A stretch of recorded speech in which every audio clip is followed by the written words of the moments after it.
Isn't life so fucking strange? Life is so interesting. It's it's just insanely interesting. We are born as little tiny human babies. Maybe when we are born we're fully conscious. That would be an interesting thought to think that when babies are born, they're fully conscious.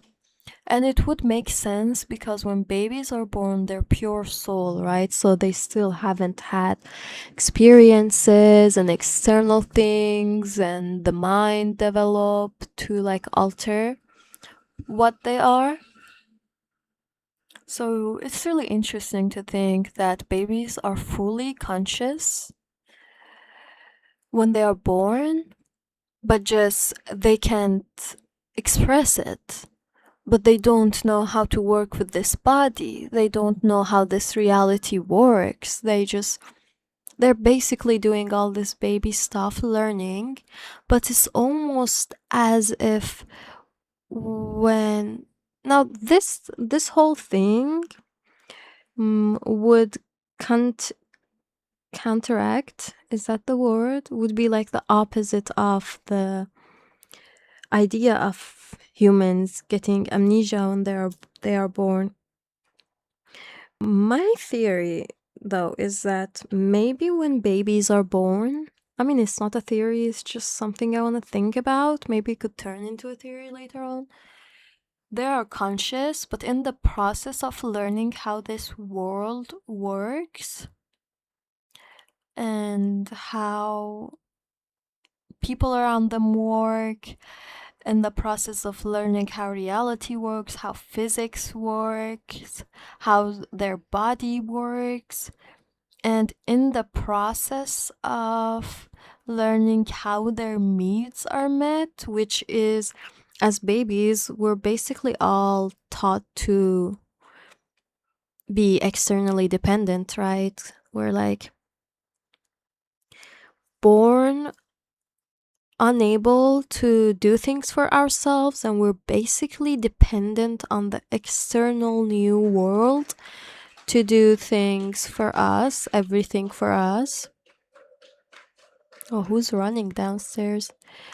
Anyways, and in the process of that, learning that we're dependent to the external world, learning about all of this stuff, I think eventually as we grow up, we lose more and more of that consciousness. It's like when the baby arrives, it's like the baby could think, there's like, okay, when the baby arrives to the world and like starts taking their first collaborations with the new world, I guess, that's, I think, where ego would be developed. Because if the baby is conscious, the baby knows everything, and the baby is conscious, basically. That, I think that's the best way to put it. But the reality is reflecting not who consciousness is, but who that baby is. That's when the ego develops. So as the perspective, like if we imagine the perspective of a baby, they could be like, okay, there's my real self and there's what I appear to be. And that's the whole image identity where that I think gets developed. And I think as time goes by and the baby grows, the external dependent makes that what I appear to be grow even more and more, but you can still see the consciousness, the essence of the soul in babies. And I think that's very clear in how they play, in some genius moves they do sometimes that you would not expect from a baby, in like certain knowledge that they have. I think recently we've been seeing a lot of old soul babies on social media. I haven't been on that part. I've seen, I think, one or two, but I've seen in my own family what we call or they label as old soul baby. And here's the thing, we all come to Earth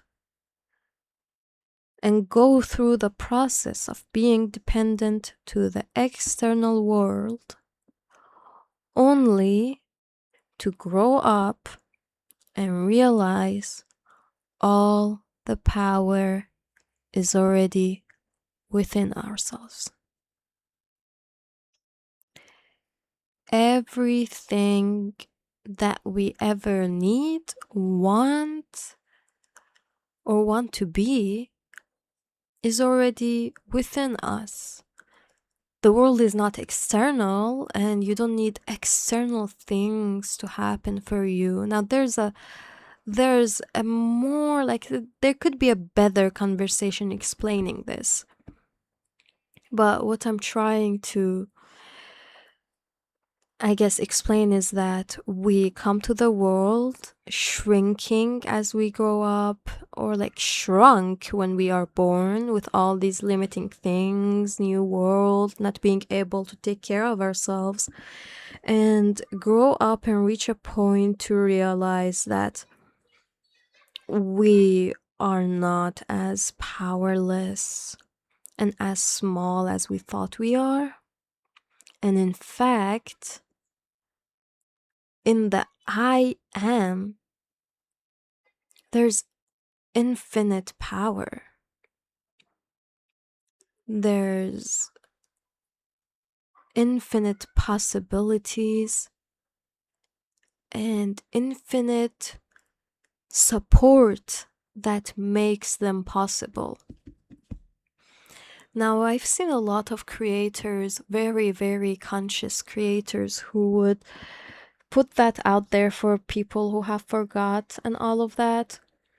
But one thing I noticed is that, and it might be what works for them, right? So every soul has different life paths on Earth. That's why we have different astrological charts when we are born. That's like basically our factory setting of the life, or that's how I see it.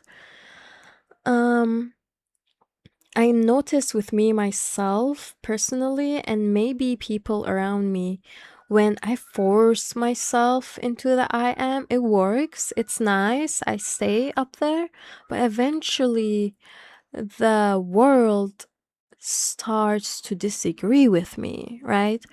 So there's this belief of like, let's put an example, like I can get good grades. I can get good grades, right? And I say that for 15 days and then I get a bad grade.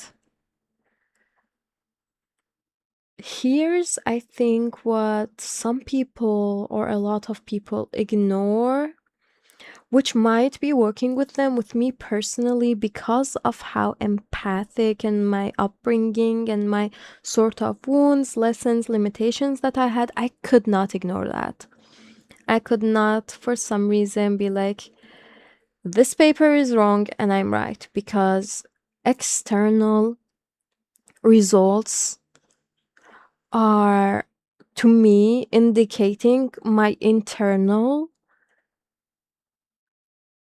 peace and collaboration within myself. So when I would see some people go about all of this conscious being and they do it, I'm sure some of them get to do that and have their own ways to do it, but I'm pretty sure there are some other ones that are just spiritually bypassing all of their issues and all of their shadows and triggers and limiting beliefs and everything that that subconscious of them is holding.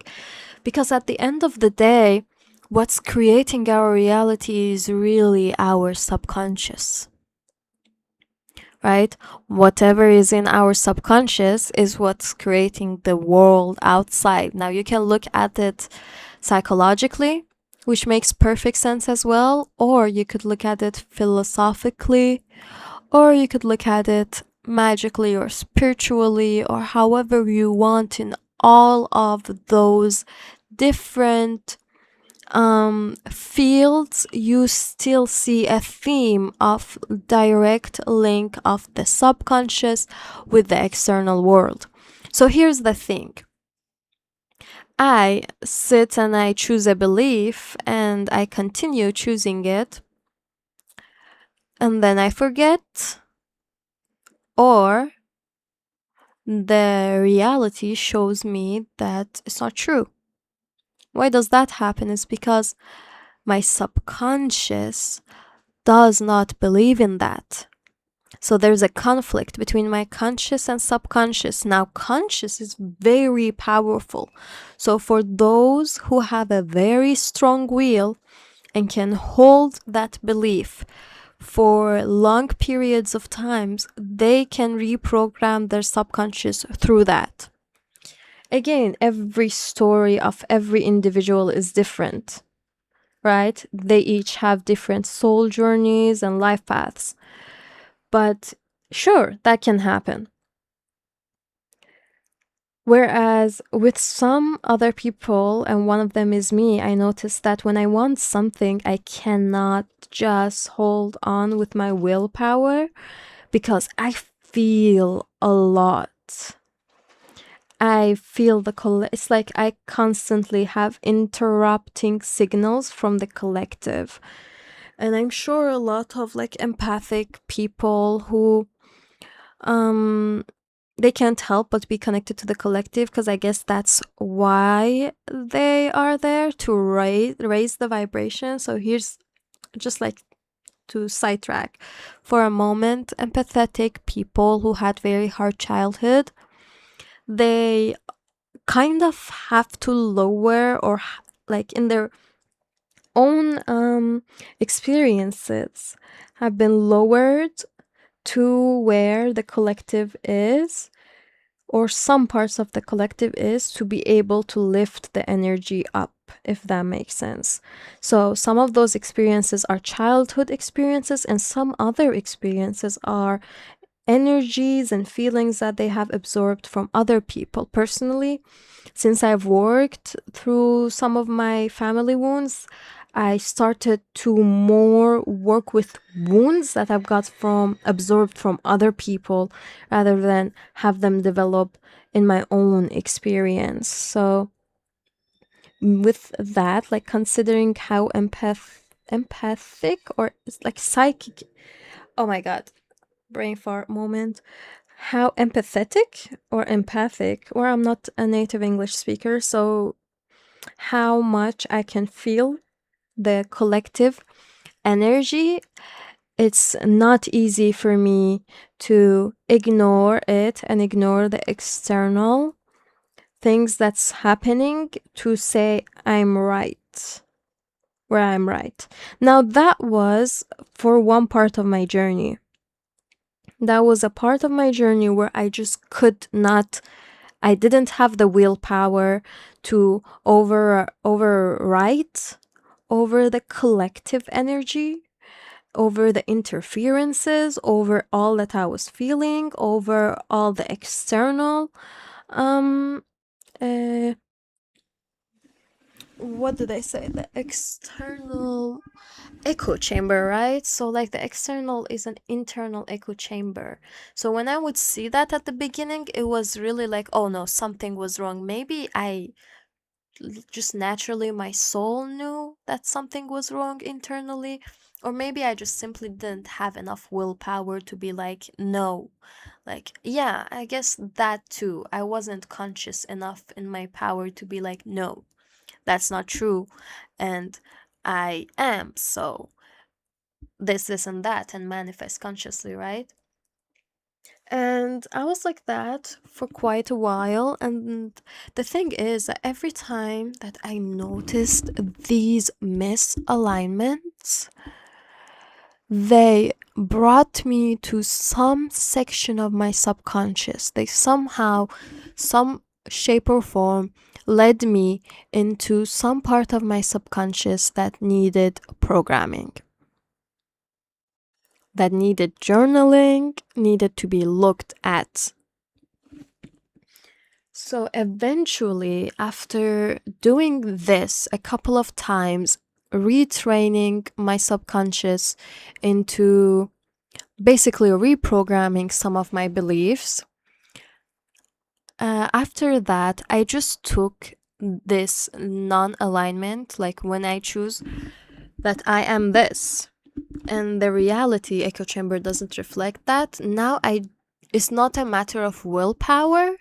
Now it's a matter of, okay, it's a sign of where I should go and reprogram my subconscious, right? So I'm gonna give you an example of what happened like recently. I've been going through a very long lesson of self-sacrifice, shrinking myself for others, shrinking myself to fit in, um, being scared of truly being myself because of being scared to be judged and all of this stuff. So through that, I've taught people that I am grateful for their existence in my life and that they have to do nothing, no effort, and absolutely no, I have no value. Thank you for having me there. That's what I trained the world, people around me subconsciously through the wounds I had, maybe since childhood, maybe from past lives, because they run pretty deep.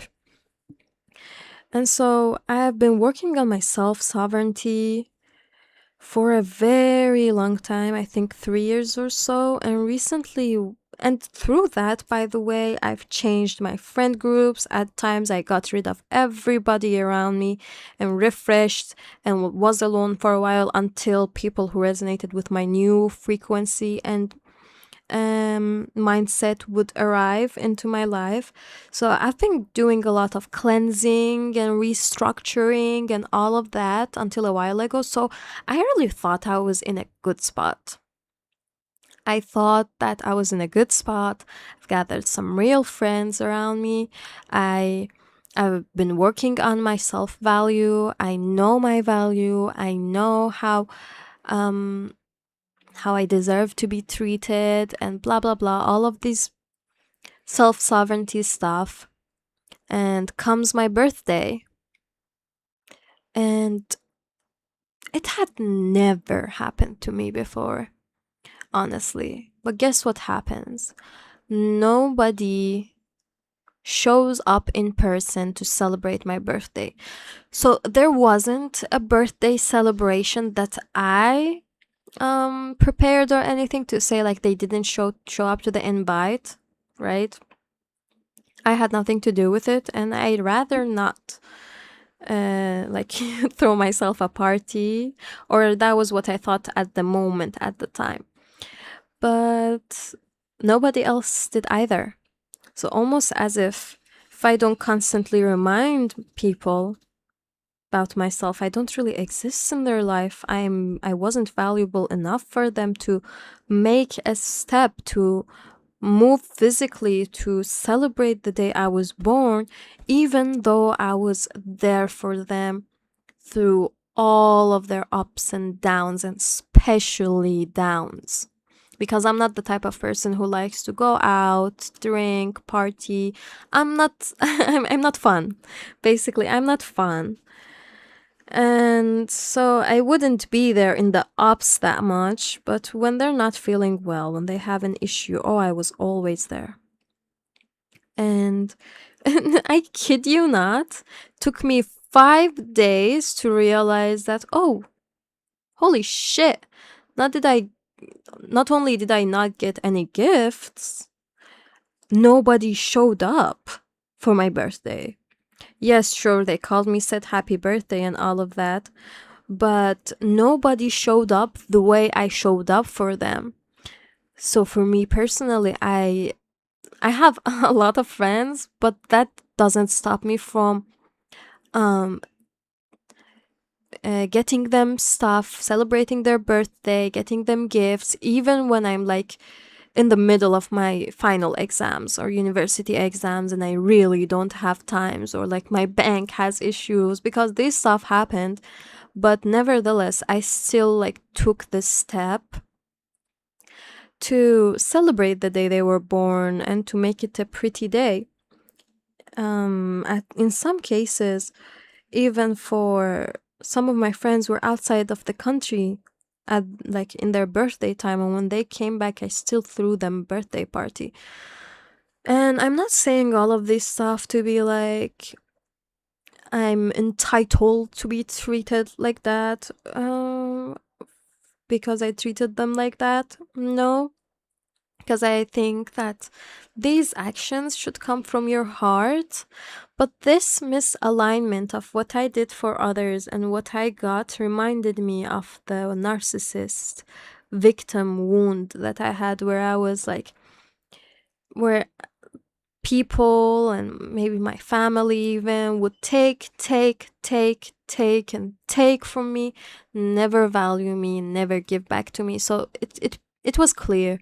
Suddenly, all of it was clear. It was clear that all of these people, although better than the previous friends I had and the previous ones before them, they were still not aligned with who I am. If I had taken any step towards making them happy, celebrating their birthday, being there by their side in their hard times, or like any of those stuff, I have taken those actions out of truth, right? It was what felt true to my heart.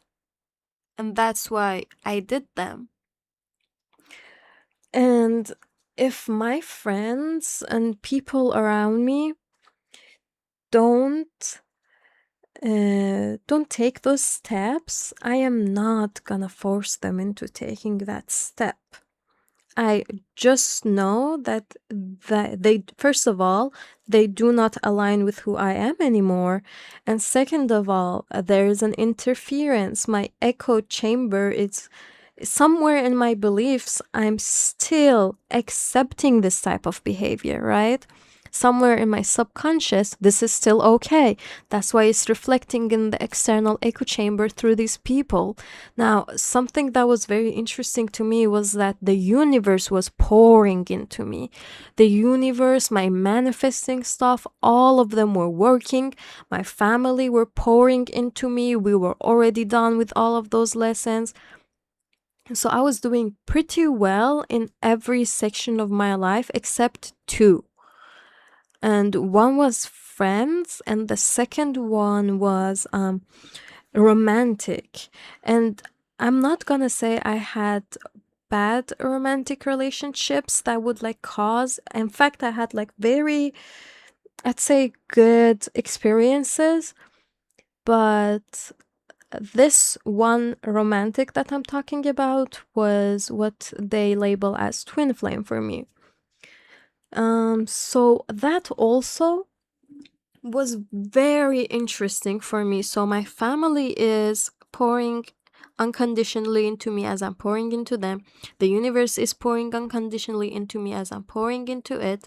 um i'm I am pouring into myself, right? Because after I realized all of that, I went and I got myself a cake, some candles, some gifts. I came back and I threw a party for myself because I fucking love my inner kid, right? And even if people around me don't value her, I will cross oceans to show her how valuable she is.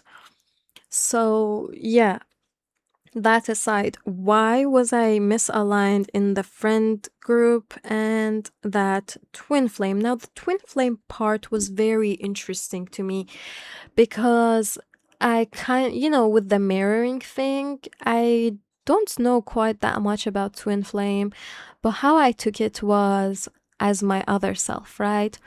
So if I treat myself good, so that's my vibration and everything else treats me good, right? How can I let my other self mistreat me? And in mistreatment, I don't mean like any bad behaviors, but I mean kind of neglecting, not celebrating, basically no love, like no pouring into me, no, none of the stuff that I do for myself. And here's the thing, I was like very interested in that. How am I allowing this to happen? And I was very unconscious about the twin flame one for quite a while at the same time that I was conscious about it, but I guess I just wasn't ready to let go. I was somewhere in me, some subconscious belief was hoping that he is gonna change and this is gonna work out, and that didn't happen. So at the end of the day, I had to be like, this is not how I deserve to be treated. I have a lot of love to give, and twin flame or not, my other self or not, I will not stand and stay in something that doesn't pour into me, and through that not pouring into me doesn't allow me to pour into them, because I had already reached that lesson of like not pouring too much, not over giving, and all of this stuff. So I also think that they are catalysts. Definitely, twin flames are catalysts, other selves are catalysts, because when I don't accept that behavior, even from him, that shakes the whole construct that this type of belief was built on. Does that make sense? So there's a structure that's holding this: I'm not valuable enough, I'm not worthy enough to be treated right, to be loved, blah blah blah. There used to be a big structure holding that, and I've shattered the structures, towers after towers, right? And I would say through that twin flame or other self experience, I shattered the structure below that. So there was a structure, buildings, different buildings that were built on a ground structure, if that makes sense. And through my twin flame, I kind of got the chance to um destroy excuse me, destroy the main ground where that energy was still being held at. So I had to like shed and shed and shed skin and destroy and have tower moments until I could get that to that level. Now I'm not gonna lie, when I did that, I was a little bit triggered, a little bit angry, which is normal human emotions, but I think I really tried not to be mean, but I was very short as well. Like I was done with explaining because I had done it already.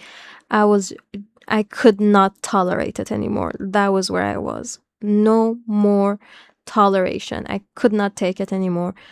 And at the moment I was very angry, but now when I look back, I'm like very thankful for the existence of my other self, because it really speeds up my ascension process.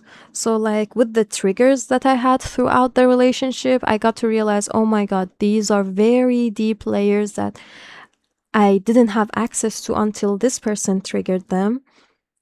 And then through standing on my own value and choosing myself, um against against or through the connection of me and my other self, I think that was the final arrow, or like the final call, or the final wave of energy needed to transform from that huge long lesson. And so yeah, I think that was very important. With my friends though, I kind of told them. Some of them, some others I did not, but some of them who sensed the energetic cord cutting, because obviously I did an energetic cord cutting after I realized that they don't give a shit. Some of them who reached out after that, I told them that I do not accept that behavior and they can move on with their life and that's good for them and I will always love them far away where it's healthy for me. And I'm rising into this new chapter and new vibration. So you either meet me. Hello. Yeah, the microphone kept disconnecting. So as I was saying, um, I told them that you either meet me in this new chapter and new vibration that I have, or we have to part ways from here. And it wasn't new to me, this whole thing, because I've done it many times. I've realized that some people are anchored in low vibrations and like you cannot pull them up. If anything, they'd pull you down. And I even saw that with my own twin flame or the other self. He was anchored in a belief, in a lesson, in something that he did not want to give up.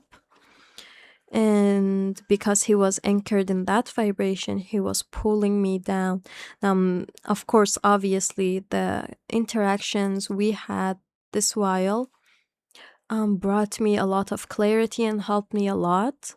But, and not to like assume I know everything, but how it looks to me is that he is anchored somewhere in his limiting beliefs and ideas of life. And he was pulling me down. And the only way we could have made contact was through him pulling me down, but I could not take it anymore. So I just had to go back to my own vibration, call back all of my energy, and now it's his choice whether he wants to meet me up there or just live his life. That's totally and absolutely his choice, and I respect it. Every soul has their own journey, their own lessons, their own life path. So I think what's the highest best for me is gonna happen for me. I trust in that. I surrender in that. I don't know how to describe this word, but lay very calmly on that fact, on that knowledge. I'm very calm, if that makes sense, about this. And I'm not gonna lie, it was a very fun experience.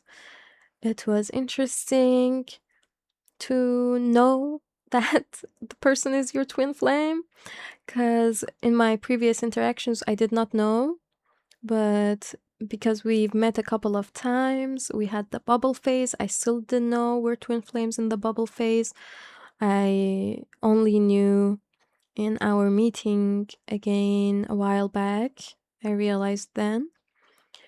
And I think it was a very fun, interesting, majestic, and different experience because it brings that Christ consciousness and some parts of Christ consciousness and mixes it with the physical world.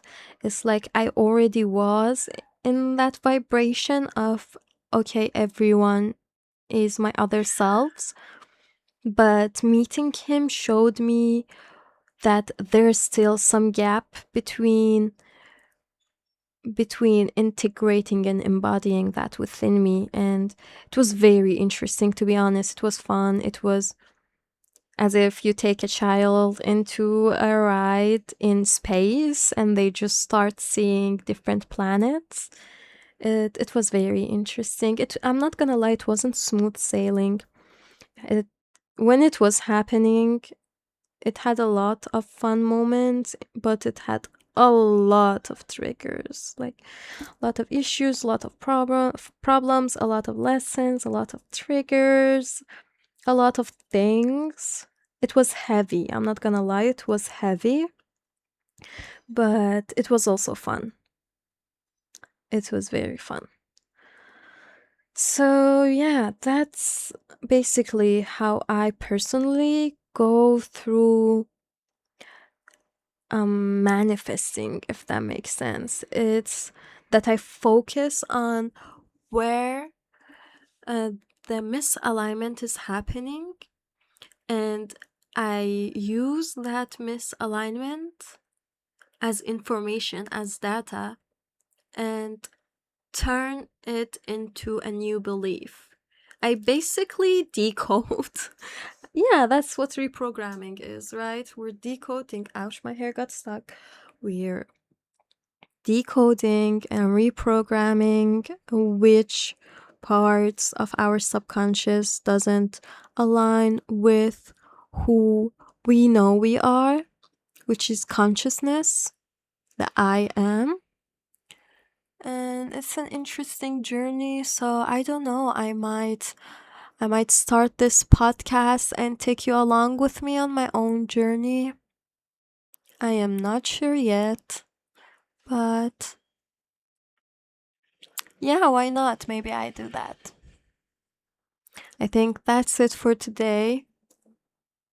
Um, I also do readings and channeling and all of this stuff. So if I feel called to it, I might do that in the podcast as well at times, or I might just make a new YouTube channel and put all of the channeling and the readings and maybe some parts of the podcast in there.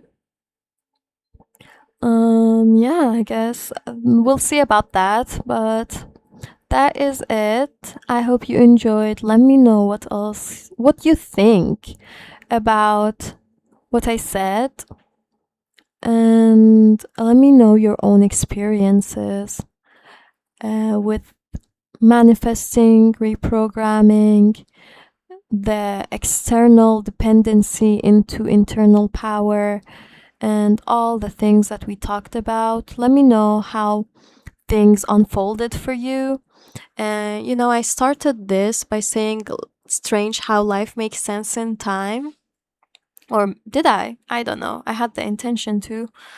But that is exactly what I meant with that, is that we start so dependent on the outside, thinking we're so small and so worthless, until everything starts unfolding and you realize how everything was orchestrated and was already planned, and everything was as it was meant to be, and everything is leading you more and more into discovering your own power.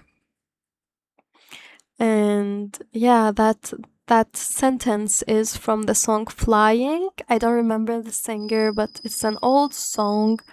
Flying says, strange how life makes sense in time. So that is it for today. I hope you enjoyed this episode of me saying whatever that comes through my mind. I still don't know what I'm gonna name this and where this is gonna take me, but I'm just letting it unfold. If it's something for me, meant for me, it will be useful for some people outside, and it will direct itself into whoever this information is needed for. And yeah, so have a nice day, everyone, and I'll see you soon.